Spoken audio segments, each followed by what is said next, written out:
नमस्कार. मी संभाजी नवघरे, विश्वकर्मा प्राथमिक विद्यालय लातूर या ठिकाणी मुख्याध्यापक म्हणून कार्यरत आहे. आज भारतीय स्वातंत्र्य दिनाच्या निमित्ताने माननीय गटशिक्षण अधिकारी साहेब, पंचायत समिती लातूर यांच्या मार्फत भारतीय स्वातंत्र्य लढा या देशाची एकता व अखंडता या विषयावर विचारमंथन करण्यासाठी व्याख्याता म्हणून मला निमंत्रित करण्यात आलं.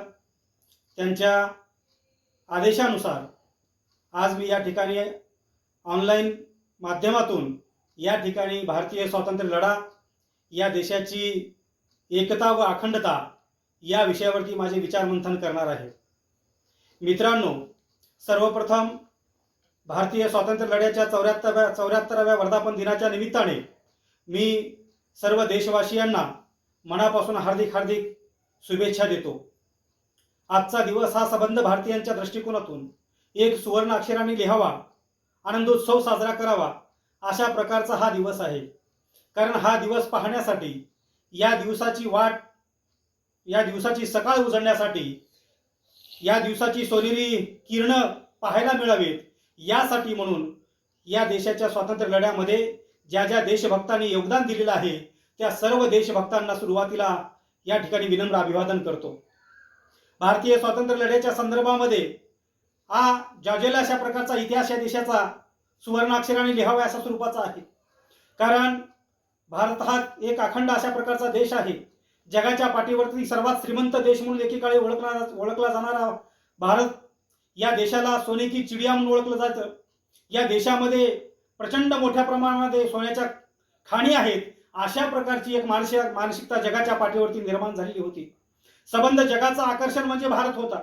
आणि त्याच काळामध्ये ब्रिटिश ईस्ट इंडिया कंपनी नावाची एक कंपनी या देशामध्ये इसवी सन 1600 मध्ये आली. इसवी सन 1600 मध्ये या देशामध्ये पदार्पण करत असताना सुरुवातीला व्यापारी म्हणून आलेल्या इंग्रजांनी हळूहळू या देशामध्ये आपलं प्रस्थ वाढवायला सुरुवात केलं. सबंध देशामध्ये व्यापाराच्या वखारी निर्माण केला आणि वखारीच्या माध्यमातून हळूहळू देशाची आर्थिक नाडी त्यांच्या ताब्यामध्ये जायला लागली. आणि या देशाची आर्थिक सूत्र जेव्हा त्यांच्या ताब्यामध्ये गेली तेव्हा या इंग्रजांनी हळूहळू या देशाची राजकीय सूत्र त्यांच्या हातामध्ये घेतली आणि या देशाला गुलाम बनवलं. या देशाचे मूळ भारतीय लोक, या देशाच्या भूमिपुत्रांना ब्रिटिशांच्या गुलामीमध्ये जीवन जगावं लागलं. ब्रिटिशांच्या आदेशानुसार या देशातल्या लोकांना जीवन जगणं भाग पडायला लागलं.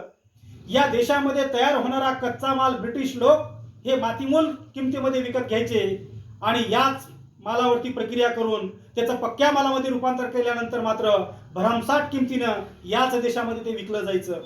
या देशाची मोठ्या प्रमाणामध्ये आर्थिक पिळवणूक करण्याचं काम ब्रिटिशांनी सुरू केलं. केवळ आर्थिक पिळवणूक करून ब्रिटिश थांबलेले नाहीत, तर त्या काळामध्ये ब्रिटिशांनी भारतामध्ये आपली राजकीय सत्ता कायम टिकवण्यासाठी म्हणून या देशाच्या कमकुवत बाजू कोणत्या आहेत या गोष्टीचा अभ्यास केला. या देशाची वीक बाजू कोणती आहे या गोष्टीवरती त्यांनी लक्ष केंद्रित केलं. जर या देशामध्ये आपल्याला अनेक काळ राज्य करायचं असेल तर या देशामधला जो सगळ्यात कमजोरीचा भाग आहे त्या भागावरती आपण कुठेतरी लक्ष केंद्रित केलं पाहिजे, ही मानसिकता इंग्रजांची होती. आणि म्हणून इंग्रजांनी त्या संधीचा पुरेपूर फायदा घेण्याचा प्रयत्न केला. या देशामध्ये अनेक जाती, धर्म, पंथ, भाषा बोलणारी लोक राहतात. वेगवेगळ्या प्रकारचे सण उत्सव साजरे केले जातात. अनेक भौगोलिक प्रदेश आहेत. अनेक बाबतीमध्ये विविधतेने नटलेला माझा भारत देश, या भारत देशामधल्या या अखंड आणि विविधतेने नटलेल्या बाजूचा अभ्यास करत असताना इंग्रजांनी मात्र यामध्ये अनेक वेळेला असा प्रयत्न करून पाहिला की या देशामध्ये अनेक धर्माची लोक राहतात. त्यामुळे धार्मिक तेढ निर्माण करण्याचा प्रयत्न आपण जर करत राहिलो, या देशातल्या हिंदूंना इंग्रजांच्या विरोधामध्ये भडकवत राहायचं, या देशातल्या मुस्लिमांच्या विरोधामध्ये भडकवत राहायचं, हिंदूंच्या विरोधामध्ये मुस्लिम आणि मुस्लिमांच्या विरोधामध्ये हिंदू, अशा प्रकारचे लोकांमध्ये तेढ निर्माण केलं तर हे भारतीय लोक धर्माच्या नावाखाली आपापसामध्ये लढत बसतील, त्यांची ताकद त्याच ठिकाणी लावतील आणि आपण मात्र सुरक्षितपणे या देशावरती राज्यकारभार करू, अशा प्रकारची मानसिकता ब्रिटिशांची होती. आणि त्या माध्यमातून ब्रिटिश लोक भारतीयांची मोठ्या प्रमाणामध्ये पिळवणूक करण्याचं काम करत होते. ज्या वेळेला एखाद्या गोष्टीचा अतिरेक होत असतो तेव्हा त्या गोष्टीचा सर्वनाश हा ठरलेला असतो, तो अटळ असतो, ही गोष्ट मात्र निश्चित आहे. आणि म्हणून इंग्रजांनी देशातल्या भारतीय लोकांवरती अन्याय आणि अत्याचार करण्याचं प्रमाण हे वाढवलं. मोठ्या प्रमाणामध्ये भारतीय लोकांवरती अत्याचार करायला लागले आणि मग भारतीय लोकांची सहनशीलता संपली. आणि मग या देशामध्ये भूमिपुत्र या भारत मातेच्या संरक्षणासाठी हातामध्ये शस्त्र घेऊन तयार झाले. या देशाला स्वतंत्र करण्यासाठी या देशातल्या लहान मुलापासून ते वयोवृद्ध असणाऱ्या प्रत्येक माणसाच्या मनामध्ये एक भावना निर्माण झाली की इंग्रजांना या देशामधून हाकलून लावून या भारत मातेला स्वतंत्र करण्याचं व्रत आपण हाती घेतलं पाहिजे. आणि मग ती भावना, देशप्रेमाची भावना, देशप्रेमाची ज्योत या देशातल्या प्रत्येक माणसाच्या मध्ये पेटली गेली. या देशाला स्वतंत्र करण्यासाठी या देशामधले अनेक देशभक्त पुढे आले. देशाचा स्वातंत्र्य लढा उभा राहिला. हा स्वातंत्र्य लढा उभा राहत असताना दोन मार्गाने स्वातंत्र्य लढा उभा राहिला. एका मार्गाने या देशाला स्वातंत्र्य मिळवायचं असेल तर अहिंसेच्या माध्यमातून देश स्वतंत्र करण्यासाठी पुढे गेलं पाहिजे. हा विचार महात्मा गांधींच्या नेतृत्वाखाली लढणाऱ्या अनेक भारतीयांनी स्वीकारला आणि गांधीजींच्या नेतृत्वावर विश्वास ठेवून अहिंसेच्या माध्यमातून या देशाला स्वतंत्र करण्यासाठी पुढे सरसावले. अहिंसेच्या माध्यमातून या देशाचा स्वातंत्र्य लढा लढत असताना असहकार चळवळ असेल, आमरण उपोषणं असतील, आंदोलनं असतील, पायी पदयात्रा असतील, अशा अनेक मार्गाने ब्रिटिश लोकांना विरोध करून या देशाला स्वातंत्र्य मिळवून देण्यासाठी सनदशीर मार्गाचा लढा हा गांधीजींच्या नेतृत्वाखाली सुरू झाला. पण त्याच वेळेला एक वर्ग या देशामध्ये असा होता की त्यांना असं वाटत होतं केवळ अर्ज विनंत्या करून आणि इंग्रजांना या ठिकाणी आपण केवळ त्यांच्या पुढे आपण त्या ठिकाणी विनंत्या वारंवार करून सहजासहजी हे इंग्रज लोक आपल्याला स्वातंत्र्य देणार नाहीत. या देशातून इंग्रजांना जर हाकलून लावायचं असेल, या देशातून इंग्रजांना जर समूळ नष्ट करायचं असेल तर हातामध्ये शस्त्र घेतल्याशिवाय पर्याय नाही. अशा प्रकारची भूमिका या देशातल्या नवतरुणांची होती. त्यामध्ये प्रामुख्याने अग्रेसर असणारे भगतसिंग, सुखदेव, राजगुरू सारखे, चंद्रशेखर आझादांसारखे अनेक देशभक्त पुढे सरसावले आणि हातामध्ये शस्त्र घेऊन इंग्रजांना जशाच तशा प्रकारचं उत्तर दिलं पाहिजे. इंग्रज लोकांना सळोकी पळो करून सोडलं पाहिजे आणि या देशाला स्वतंत्र केलं पाहिजे. ही भूमिका घेऊन या देशातला तरुण हा पुढे सरसावलेला होता. दोन्ही मार्गाने देशाच्या स्वातंत्र्याचा लढा चालू होता. हे सगळं चालत असतानाच या देशामध्ये जेवढे काही विविध धर्माची लोक होती त्या प्रत्येक धर्माच्या माणसामध्ये देशाभिमान आणि देशासाठी पहिल्यांदा सर्वांनी पुढे आलं पाहिजे ही देशप्रेमाची भावना पहिल्यांदा निर्माण झाली. आणि सर्वजण या देशामधला प्रत्येक माणूस जात, पंथ, धर्म, जाती, भेद या सगळ्या गोष्टी विसरून केवळ या भारत मातेचा मी सुपुत्र आहे आणि भारत मातेचं रक्षण करणं, भारत मातेला या गुलामीतून मुक्त करणं हे आम्हा सर्वांचं कर्तव्य आहे. या एकाच देशप्रेमाच्या भावनेनं या देशातल्या सबंध जाती धर्माची माणसं एकवटली, सगळीजण एकत्र आली आणि या सर्वांच्या माध्यमातून या देशाच्या स्वातंत्र्याचा लढा सुरू झाला. या देशाच्या स्वातंत्र्याचा लढा सुरू होत असताना या देशाच्या स्वातंत्र्याच्या लढ्याच्या निमित्तानंच या देशाची एकता पुन्हा एकदा समोर आली. एकतेच्या माध्यमातून हा देश एकत्र आल्यानंतर ब्रिटिश लोकांनाच काय जगातल्या कुठल्याही सत्तेला कशा प्रकारे उलथून टाकू शकतो याचे एक ज्वलंत आणि मूर्तिमंत उदाहरण म्हणजे भारतीय स्वातंत्र्याचा लढा आहे. या भारतीय स्वातंत्र्याच्या लढ्याच्या निमित्तानं या देशातला सबंध माणूस, या देशातला प्रत्येक नागरिक हा एकवटला गेला आणि एकतेचं अत्यंत मूर्तिमंत उदाहरण या देशाच्या स्वातंत्र्य लढ्यामध्ये आम्हाला पाहायला मिळतं. या देशामध्ये जेवढ्या प्रमाणामध्ये विविधता आहे तेवढ्याच मोठ्या स्वरूपाची एकता सुद्धा आहे. हे या भारतीय स्वातंत्र्य लढ्याच्या निमित्तानं भारतीयांनी सिद्ध करून दाखवलेलं होतं. कारण आपल्याला माहित आहे एकतेचं उत्तम उदाहरण तुम्हाला सांगायला मला या ठिकाणी आवडेल. एकता या देशातली कशी आहे, एकतेचं स्वरूप सांगत असताना एक उदाहरण मला तुम्हाला सांगायला आवडेल. ज्या पद्धतीनं मानवी शरीर आहे, या मानवी शरीराचे प्रत्येक अवयव वेगवेगळे आहेत. हात वेगळे आहेत, पाय वेगळे आहेत, डोळे वेगळे आहेत, डोकं वेगळं आहे. परंतु आपल्याला माहिती आहे रस्त्याने जात असताना जर पायाला कुठेतरी ठेच लागली तर पटकन तोंडातनं शब्द निघतो आई ग आणि डोळ्यातनं खळकन पाणी बाहेर निघतं. ठेच तर पायाला लागलेली आहे, मग डोळ्यातनं अश्रू का बाहेर पडावेत, तोंडातनं शब्द बाहेर का पडावा? कारण जरी वेदना पायाला झाली असली तर त्या वेदनेचं स्वरूप हे केवळ पायापुरतं मर्यादित नाही तर या शरीराच्या प्रत्येक अवयवाला त्या वेदना जाऊन पोहोचलेल्या असतात आणि त्यामुळं प्रत्येक अवयव त्या ठिकाणी प्रतिक्रिया देत असतो. तशाच प्रकारचं भारतीय स्वातंत्र्याच्या बाबतीमध्ये ज्या वेळेस लढा उभा राहिला त्यावेळेस या देशातल्या लोकांनी एकतेचं प्रदर्शन करून दाखवलेलं आहे. अखंड भारत निर्माण करत असताना एकत्रित येणारा प्रत्येक माणूस हा या देशातल्या प्रत्येक माणसावरती अन्याय होत असताना मी जात, धर्म, पंथ या सगळ्या गोष्टी विसरून केवळ भारतीय म्हणून समोर येणार आहे आणि या देशाच्या रक्षणासाठी पुढे सरसावणार आहे. अशा प्रकारची भूमिका त्या काळामध्ये या देशातल्या प्रत्येक देशभक्तांनी घेतली आणि त्यामुळेच आपल्याला माहित आहे या देशाच्या स्वातंत्र्य लढ्याचा गौरवशाली इतिहास अभ्यास करत असताना, या इतिहासाचं अवलोकन करत असताना आपल्याला एक गोष्ट लक्षात येते की या देशाला स्वातंत्र्य मिळवून देण्यासाठी कुठल्याही एका विशिष्ट वर्गातल्या, विशिष्ट धर्माच्या, विशिष्ट जातीच्या, विशिष्ट पंथाच्या माणसाचं योगदान नाही तर या देशातल्या प्रत्येक जाती धर्माच्या माणसाचं योगदान आहे. प्रत्येकाने या ठिकाणी योगदान दिलेलं आहे आणि प्रत्येकाच्या या बलिदानातून, प्रत्येकाच्या या त्यागातून, प्रत्येकाच्या या एकतेतून आणि अखंड अशा प्रकारचा भारत निर्माण करण्याचं स्वप्न प्रत्येकाने पाहिलेलं होतं. या देशाचं स्वप्न पाहत असताना मी महाराष्ट्रात राहत असलो तरी पश्चिम बंगाल असेल, या देशामध्ये जे जे काही माझे भाग आहेत तिथपर्यंत माझ्या देशाचा जिथपर्यंत आवाका पसरलेला असे तो हिमाचल असं आम्ही म्हणतो, जिथपर्यंत आमच्या देशाच्या सीमा पसरलेल्या आहेत त्या सीमेवरचा प्रत्येक भारतीय हा माझा बांधव आहे आणि त्या प्रत्येक भारतीयांच्या स्वातंत्र्यासाठी, प्रत्येक भारतीयाच्या हक्कासाठी मी पुढे गेलं पाहिजे ही भावना त्या काळामध्ये प्रत्येक भारतीयाच्या मनामध्ये निर्माण झाली. आणि त्यामुळं खऱ्या अर्थानं अखंड आणि स्वतंत्र अशा प्रकारच्या भारताचं स्वप्न पाहत असताना या देशातला प्रत्येक तरुण युवक आणि लहान मुलं सुद्धा या स्वातंत्र्याच्या लढ्यामध्ये सहभागी झालेले होते. 10 वर्षाचा शिरीष कुमार सारखा एक छोटासा मुलगा, ज्या मुलाला शालेय शिक्षण घेत असताना 10 वर्षाचं वय म्हणजे फार मोठं वय नाही, 4थी पर्यंत शिक्षण घेतलेला हा मुलगा या देशाच्या स्वातंत्र्याच्या लढ्यामध्ये या देशाच्या प्रेरणेनं प्रेरित झाला, देशाच्या प्रेमामध्ये पडला आणि खऱ्या अर्थाने या देशाला स्वातंत्र्य मिळवून देण्यासाठी मी सुद्धा पुढे गेलं पाहिजे अशा प्रकारची देशाभिमानाची भावना त्या शिरीष कुमारच्या सारख्या छोट्याशा मुलाच्या मनामध्ये निर्माण झाली. आणि तो मुलगा त्या ठिकाणी ब्रिटिश लोकांना विरोध करण्यासाठी भारतीयांचं स्वातंत्र्य आमचा हक्काचं आहे आणि स्वातंत्र्य आम्ही मिळवल्याशिवाय राहणार नाही, आमचा हक्क आम्ही प्राप्त केल्याशिवाय राहणार नाही अशा प्रकारची भूमिका घेत ब्रिटिशांच्या पोलिसांना विरोध करतो. आणि त्या ठिकाणी हा विरोध करत असताना अमानुष्यपणे मार होत असताना सुद्धा ब्रिटिश पोलिसांच्या ताब्यामध्ये तो सापडलेला असताना अमानुष्यपणे त्याला मार दिला जातो आणि त्या लाठी हल्ल्यामध्ये तो मृत्युमुखी पडतो. परंतु या देशासाठी दिलेलं माझं योगदान, या देशासाठी दिलेलं माझं बलिदान हे कदापि व्यर्थ जाणार नाही, कदापि वाया जाणार नाही अशा प्रकारची भावना त्याच्या मनामध्ये होती, हा विश्वास त्याच्या मनामध्ये होता.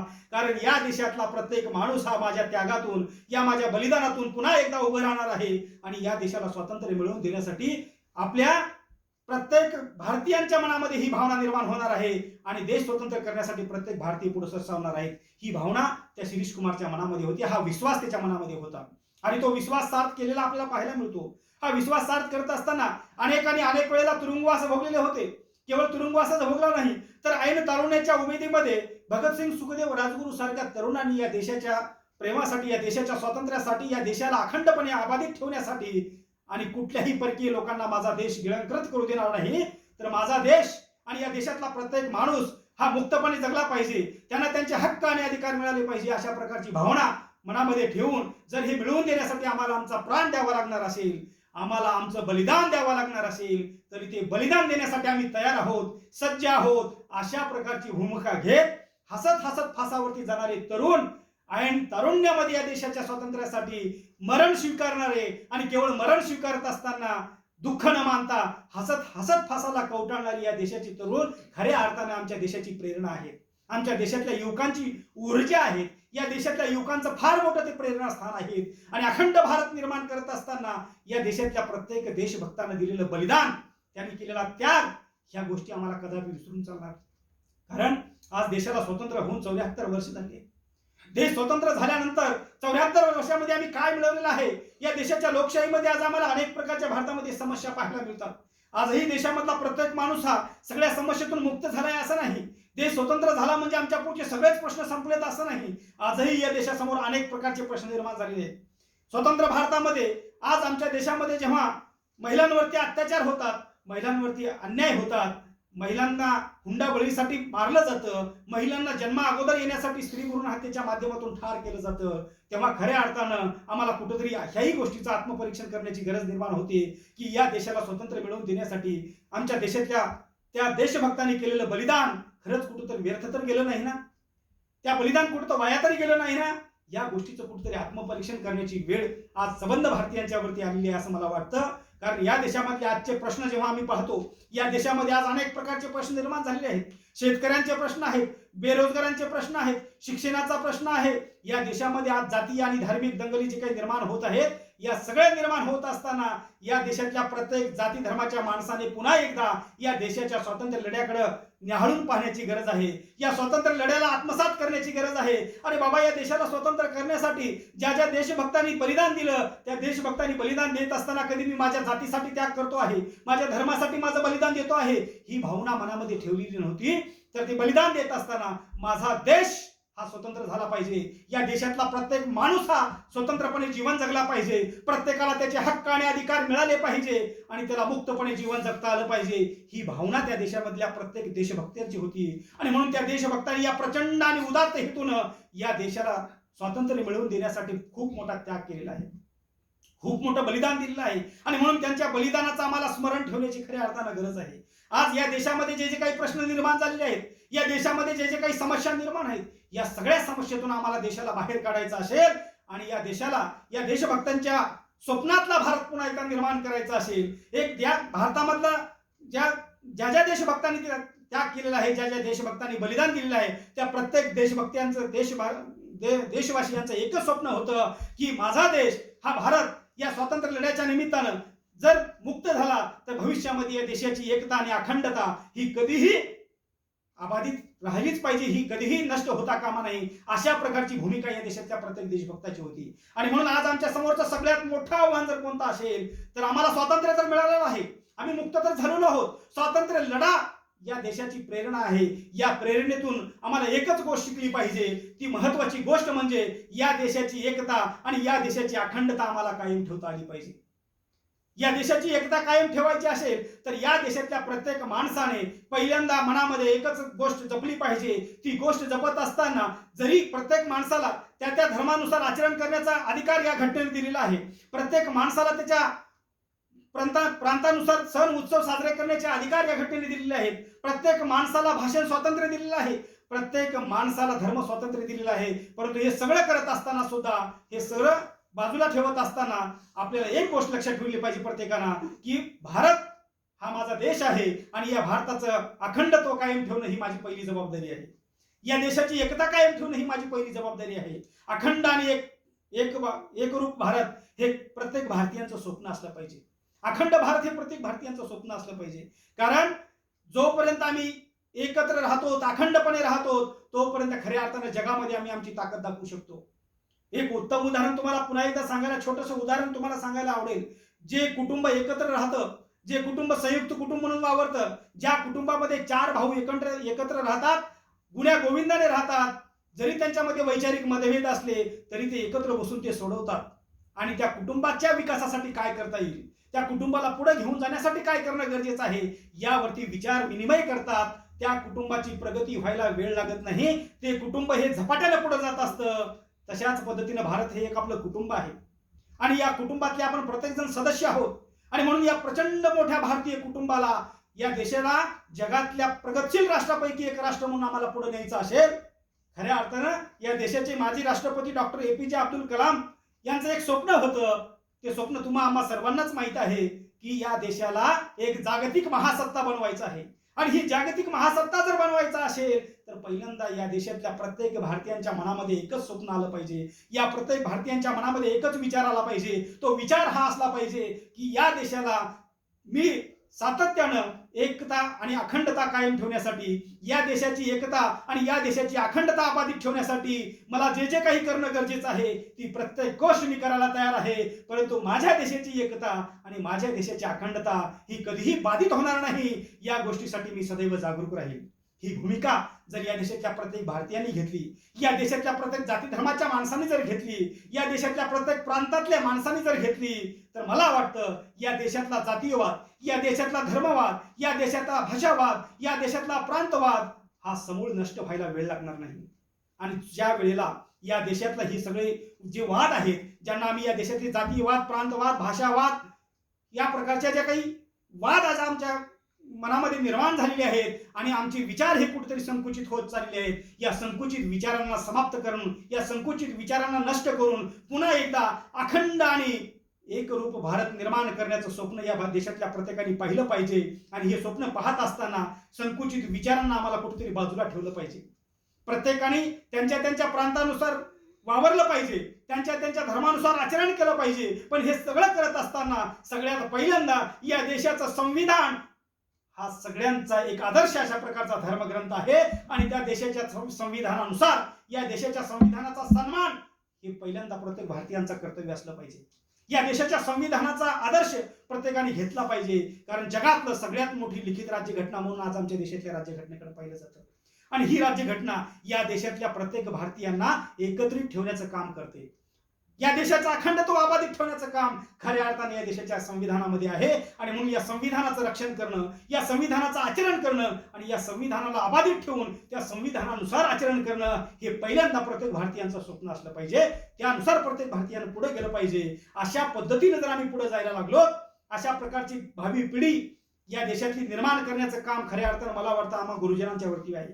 प्रत्येकाने या ठिकाणी आमच्या लहान मुलांवरती तशा प्रकारचे संस्कार करण्याची जबाबदारी या देशातल्या शिक्षकांवरती आहे, या देशातल्या शिक्षण व्यवस्थेवरती आहे. आणि म्हणून या देशातल्या शिक्षण व्यवस्थेच्या माध्यमातून, या देशातल्या शिक्षकांच्या माध्यमातून येणाऱ्या भावी पिढीवरती अशा प्रकारचे संस्कार होणं गरजेचं आहे. संकुचित विचारांच्या प्रभावाखाली या विद्यार्थ्यांना कदापि मी येऊ देणार नाही. या देशाभिमान पहिल्यांदा मी माझ्या विद्यार्थ्यांच्या मनामध्ये निर्माण करेल. देशाचा अभिमान पहिल्यांदा निर्माण करेल. या देशाच्या जाज्वल्य स्वातंत्र्याचा इतिहास मी पहिल्यांदा माझ्या विद्यार्थ्यांच्या मनामध्ये रुजवेल. अशा प्रकारची भावना जर आम्ही आत्मसात केली आणि त्या ध्येयवादाने पुढे जायला लागलो, तशा पद्धतीची शिक्षण व्यवस्था आचरणात आणायला लागलो, तशा पद्धतीचे विचार आम्ही आमच्या विद्यार्थ्यांच्या वरती द्यायला लागलो, तर मला वाटतं येणारा प्रत्येक मुलगा उद्याचा या देशाचा नागरिक निश्चितपणे या देशाच्या प्रेरणेनं तयार होईल. आणि या देशाच्या अभिमानातून तयार झालेला, देशप्रेमातून तयार झालेला उद्याचा हा नागरिक खऱ्या अर्थानं या देशाची एकता आणि या देशाची अखंडता अबाधित ठेवण्यासाठी प्रयत्नशील राहिल्याशिवाय राहणार नाही. आणि म्हणून या देशाला प्रगतीच्या शिखरावर घेऊन जाण्याचं स्वप्न हे प्रत्येकाचं आहे. देशाची प्रगती म्हणजे नेमकी कोणाची प्रगती? तर या देशाची प्रगती म्हणजे या देशातल्या प्रत्येक माणसाची प्रगती. आणि म्हणून माणसाची प्रगती करायचं असेल तर त्या प्रगतीचं खरं मूळ हे शिक्षणामध्ये आहे. कारण आम्हाला माहिती आहे की 19व्या शतकामध्ये ज्या काळामध्ये शिक्षण व्यवस्था फारशी पसरलेली नव्हती, त्या काळामध्ये सुद्धा शिक्षणाचं महत्त्व सांगत असताना राष्ट्रपुरुष असणाऱ्या महात्मा ज्योतिबा फुलेंनी तुम्हा आम्हा सर्वांना एकच सांगितलेलं होतं की विद्येविना मती गेली, मतीविना नीती गेली, नीतीविना गती गेली, गतीविना वित्त गेले, वित्ताविना शूद्र खचले. एवढे अनर्थ एका अविद्येने केले. म्हणून शिक्षणाचं महत्त्व आत्मसात केलं पाहिजे. डॉक्टर बाबासाहेब आंबेडकरांनी सुद्धा आम्हाला सांगितलेलं होतं, शिका, संघटित व्हा आणि संघर्ष करा. म्हणून खऱ्या अर्थानं शिकल्याशिवाय आपला उद्धार होणार नाही, शिक्षण घेतल्याशिवाय आपला विकास होणार नाही. त्या काळामध्ये जरी इंग्रजांची शासन व्यवस्था असली तरी माझ्या संस्थानामधल्या प्रत्येक मुलाला शिक्षण दिलं पाहिजे. यासाठी म्हणून कोल्हापूर संस्थानामध्ये शिक्षणाचा कायदा करणारा एक जाणता राजा राजर्षी शाहू महाराज याच महाराष्ट्राच्या भूमीमध्ये होऊन गेलेला आहे. याच देशाचे सुपुत्र म्हणून ते होऊन गेले. आणि त्या काळामध्ये शिक्षणाचं महत्त्व सांगत असताना शिक्षणाचा कायदा करण्याचं काम त्यांनी केलं. आणि शिक्षण हे प्राथमिक शिक्षण हे सक्तीचं आणि मोफत करण्याचं काम केलं. ही प्रेरणा, या महापुरुषांची प्रेरणा आज प्रत्येक भारतीयाने घेणं गरजेचं आहे. आणि ही प्रेरणा जर घ्यायला लागलो, शिक्षणाच्या माध्यमातून आमची पिढी संस्कारशील व्हायला लागली, आमची पिढी खऱ्या अर्थानं सुसंस्कारित व्हायला लागली, तर मला वाटतं ज्या वेळेला या देशामधली येणारी पिढी ही सुसंस्कारित घडेल, येणाऱ्या पिढीवरती तशा प्रकारचे संस्कार होतील, तशाच पद्धतीचा संस्कार पुढे चालवण्याचं काम ते मुलं करतील. कारण आपल्याला माहित आहे लहान मुलं ही अनुकरण प्रिय असतात. आपण त्यांना जशा प्रकारचे संस्कार देऊ, जशा पद्धतीचं वातावरण घरामध्ये देऊ, तशाच पद्धतीची त्यांची जडणघडण होत असते. आणि म्हणून शाळेमध्ये, घरामध्ये, कुटुंबामध्ये, सगळीकडे समाजामध्ये प्रत्येकाने मुलांच्या वरती संस्कार करत असताना, त्यांच्यामध्ये देशप्रेम रुजवत असताना ती अनुकरणातून रुजवण्याची जबाबदारी तुम्हा आम्हा सर्वांची आहे. आणि म्हणून या देशाची एकता आणि या देशाची अखंडता ही कायम ठेवण्यासाठी पहिल्यांदा आमच्या मुलांच्या मनामध्ये तशा प्रकारचे संस्कार निर्माण करण्याची जबाबदारी तुम्हा आम्हा सर्वांची आहे. आणि हे संस्कार निर्माण करण्याचं स्वप्न आम्ही पाहिलं पाहिजे. देश स्वतंत्र होऊन 74 वर्षे झाल्यानंतर पुढच्या वर्षी आम्ही 75वा या देशाचा वर्धापन दिन साजरा करणार आहोत. 52 वर्षे आज पुढच्या वर्षी पूर्ण होतील. आणि म्हणून 75 वर्षामध्ये पदार्पण करत असताना आपल्या सर्वांचं एक स्वप्न असलं पाहिजे. या येत्या वर्षभरामध्ये आमच्या समोर आज जगामध्ये सगळ्यात मोठी एक समस्या निर्माण झालेली आहे. केवळ भारतामध्ये नाही तर जागतिक स्तरावरती आज आम्ही फार मोठ्या संकटातून पुढे जात आहोत. कोरोनासारख्या महामारीने जगामध्ये थैमान आणलेला आहे. सगळीकडल्या लोकांचं जीवन हे अत्यंत विस्कळीत स्वरूपाचं होऊन गेलेलं आहे. आणि सगळ्यात महत्त्वाचं म्हणजे गेल्या 1.5 वर्षापासून या सगळ्या गोष्टीचा शिक्षण व्यवस्थेवर फार मोठा परिणाम झालेला आहे. या देशाची शिक्षण व्यवस्था अतिशय बंद पडल्याच्या मार्गावरती झालेली आहे. पण त्याही मार्गातून आम्ही पुढे मार्गक्रमण करत आहोत. आज नवीन टेक्नॉलॉजी येत आहे. कोरोनाच्या माध्यमातून आज आम्ही पुढे मार्गक्रमण करत असताना आमच्या मुलांची शिक्षण प्रक्रिया कुठेतरी थांबली नाही पाहिजे. जरी सातत्यानं आम्हाला या कोरोना महामारीच्या माध्यमातून लॉकडाऊन करण्याची वेळ येत असली तरी सुद्धा या देशातल्या शिक्षण व्यवस्थेच्या माध्यमातून आम्ही एक उपक्रम हाती घेतलेला आहे. या देशातल्या शिक्षण व्यवस्थेच्या माध्यमातून सगळेजण एक आता सवय करून घेत आहेत की बाबांनो, जरी आता आम्हाला काही वेळेला लॉकडाऊन करावं लागत असलं तरी एक गोष्ट मात्र प्रत्येक मुलांच्या मनामध्ये निर्माण करणं गरजेचं आहे की शिक्षणाला कधीही लॉकडाऊन नसतं. आणि म्हणून ही संकल्पना सुद्धा पुढे घेऊन जाणं गरजेचं आहे. शिक्षणाला आपण लॉकडाऊन लावू शकत नाही. घरामध्ये बसून जगामधल्या अनेक गोष्टी आम्ही शिकू शकतो. अशा प्रकारचं तंत्रज्ञान आज आमच्याकडे विकसित झालेलं आहे. या अत्याधुनिक तंत्रज्ञानाचा उपयोग करून आज आम्हाला शिक्षणाची प्रक्रिया अखंडपणे सुरू ठेवण्याचं काम केलं पाहिजे. मुलांना तशा प्रकारचे संस्कार देण्याचं काम केलं पाहिजे आणि शिक्षणाची अखंड प्रक्रिया पुढे चालू ठेवत असतानाच आमच्या देशातल्या मुलामध्ये पुन्हा एकदा या देशाची अखंडता आणि या देशाची एकता या दोन गोष्टी रुजवण्याचं काम सुद्धा केलं पाहिजे. या देशाच्या स्वातंत्र्य लढ्याचं महत्त्व आमच्या मुलांच्या मनामध्ये रुजवलं गेलं पाहिजे. ही भूमिका सोबत ठेवून या भूमिकेच्या माध्यमातून आम्ही सर्वांनी पुढे गेलं पाहिजे. अशा प्रकारची मानसिकता आपण तयार ठेवली पाहिजे. या स्वातंत्र्य लढ्याच्या निमित्तानं महाराष्ट्र शासनाच्या माध्यमातून संबंध महाराष्ट्रामध्ये अनेक प्रकारचे उपक्रम हाती घेतलेले आहेत.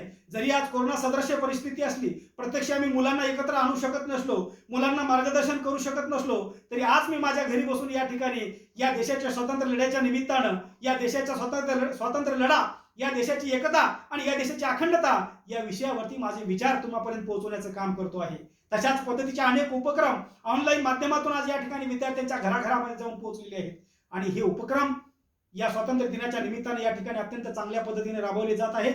त्याचाच भाग म्हणून आज या ठिकाणी भारतीय स्वातंत्र्य लढ्याच्या 74व्या वर्धापन दिनाच्या निमित्तानं या ठिकाणी लातूर जिल्हा परिषदेच्या माध्यमातून लातूर जिल्हा परिषदेचे माननीय मुख्य कार्यकारी अधिकारी साहेब, या लातूर जिल्हा परिषदेचे माननीय शिक्षणाधिकारी साहेब यांच्या आदेशानुसार, या लातूर पंचायत समितीचे माननीय गट शिक्षणाधिकारी साहेब यांच्या आदेशानुसार या ठिकाणी आज या ऑनलाईन व्याख्यानमालेच्या निमित्तानं मला या ठिकाणी हा विषय सुचवण्यात आला.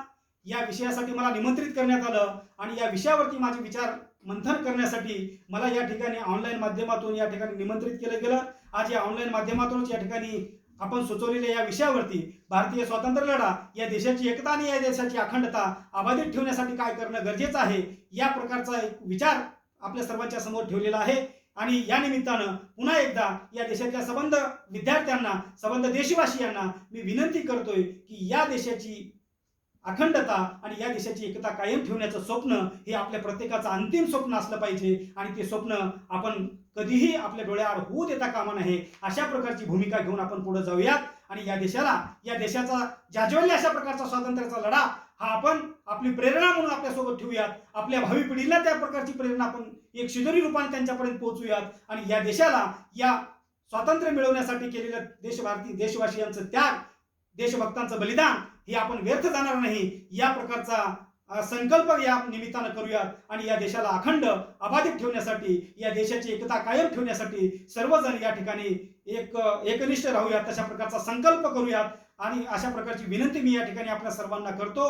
आणि या निमित्तानं लातूर पंचायत समिती शिक्षण विभाग लातूर या माध्यमातून मला माझे विचार व्यक्त करण्याची या ठिकाणी संधी दिली त्याबद्दल लातूर पंचायत समिती माननीय गट शिक्षण अधिकारी साहेब, लातूर शिक्षण विभाग लातूर यांचा मनापासून धन्यवाद देतो. त्यांना या ठिकाणी धन्यवाद देऊन माझे विचार थांबवतो. जय हिंद, जय महाराष्ट्र, जय भारत.